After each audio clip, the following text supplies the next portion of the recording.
ಸುಧಾಮೂರ್ತಿಯವರ ಈ ಸ್ಫೂರ್ತಿದಾಯಕ ನುಡಿಮುತ್ತುಗಳು ಜೀವನದೆಡೆಗಿನ ನಿಮ್ಮ ದೃಷ್ಟಿಕೋನವನ್ನು ಬದಲಾಯಿಸುತ್ತವೆ.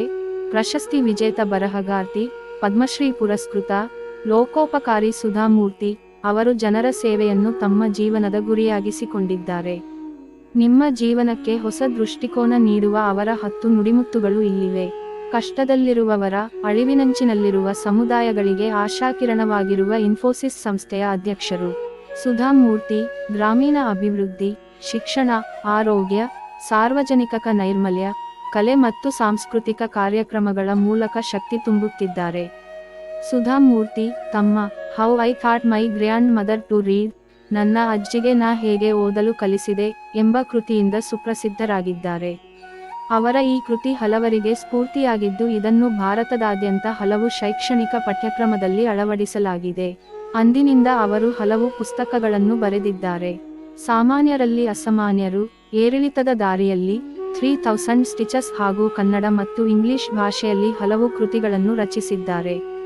ವಿವಿಧ ರೀತಿಯ ಜನರೊಂದಿಗೆ ಕೆಲಸ ಮಾಡಿದ ಸುಧಾಮೂರ್ತಿ ತಮ್ಮ ಜೀವನದ ನಿಜವಾದ ಧ್ಯೇಯ ಇತರರಿಗೆ ಸೇವೆ ಮಾಡುವುದು ಎಂದು ನಂಬಿದ್ದಾರೆ. 2 ದಶಕಗಳ ಹಿಂದೆ ತಮ್ಮ ಮಗಳು ತಮ್ಮ ಜೀವನದ ಉದ್ದೇಶವನ್ನು ಪ್ರತಿಬಿಂಬಿಸುವಂತೆ ಒತ್ತಾಯಿಸಿದಾಗ ಹೊಸ ದೃಷ್ಟಿಕೋನಕ್ಕೆ ತೆರೆದುಕೊಂಡೆ ಎಂದು ಹೇಳುತ್ತಾರೆ ಸುಧಾಮೂರ್ತಿ. ನಿಮ್ಮ ಜೀವನಕ್ಕೆ ಹೊಸ ದೃಷ್ಟಿಕೋನವನ್ನು ನೀಡಬಲ್ಲ ಅವರ 10 ನುಡಿಮುತ್ತುಗಳು ಇಲ್ಲಿವೆ. ಪ್ರಕೃತಿ ತುಂಬಾನೇ ಬುದ್ಧಿವಂತವಾದದ್ದು.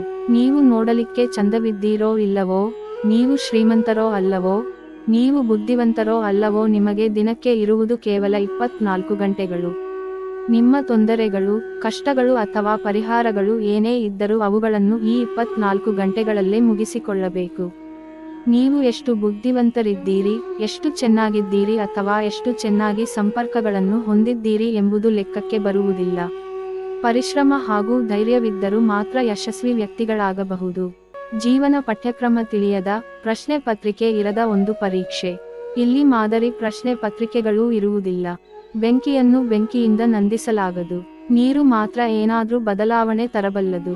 ಕ್ರಿಯೆ ಇಲ್ಲದ ದೃಷ್ಟಿ ಕೇವಲ ಕನಸಾಗಿ ಉಳಿಯುತ್ತದೆ. ಕನಸಿಲ್ಲದ ಕ್ರಿಯೆಯಿಂದ ಕೇವಲ ಕಾಲಹರಣವಾಗುತ್ತದೆ. ಆದರೆ ಕ್ರಿಯೆ ಕನಸು ಒಟ್ಟಾದರೆ ಪ್ರಪಂಚವನ್ನೇ ಬದಲಾಯಿಸಬಹುದು. ಒಂಟಿತನಕ್ಕೂ ಏಕಾಂತಕ್ಕೂ ವ್ಯತ್ಯಾಸವಿದೆ. ಒಂಟಿತನ ಬೇಸರ ತರಿಸುತ್ತದೆ, ಆದರೆ ಏಕಾಂತವು ನಿಮ್ಮ ಕಾರ್ಯಗಳನ್ನು ಹಾಗೂ ಆಲೋಚನೆಗಳನ್ನು ಪರಿಶೀಲಿಸಿಕೊಳ್ಳಲು ಸಹಾಯ ಮಾಡುತ್ತದೆ. ಸಾಧನೆ, ಹಣ, ಪ್ರಶಸ್ತಿ ಅಥವಾ ಪದವಿಗಳನ್ನು ಹೊಂದಿರುವುದಕ್ಕಿಂತ ಮುಖ್ಯವಾಗಿ ಒಳ್ಳೆಯ ಸಂಬಂಧಗಳನ್ನು, ಸಹಾನುಭೂತಿಯನ್ನು ಹಾಗೂ ಮನಃಶಾಂತಿಯನ್ನು ಹೊಂದಿರಬೇಕು.